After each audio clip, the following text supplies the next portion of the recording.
Pengawasan terhadap masyarakat terus dilakukan oleh Tim Percepatan Pencegahan COVID-19 Kabupaten Aceh Barat agar mematuhi protokol kesehatan untuk memutuskan mata rantai penyebaran COVID-19.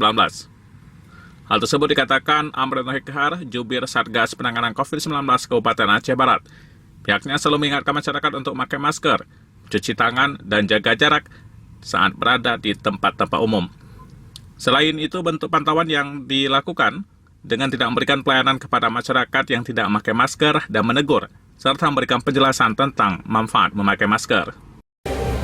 Selanjutnya, pasien COVID-19 yang dirawat di rumah sakit Jenderal Abidin sebanyak 1 orang, isolasi mandiri sebanyak 5 orang, dan meninggal dunia sebanyak 6 orang.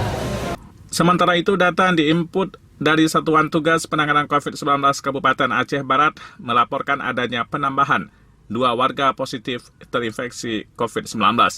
Dengan demikian, total kasus COVID-19 Aceh Barat meningkat menjadi 111 orang.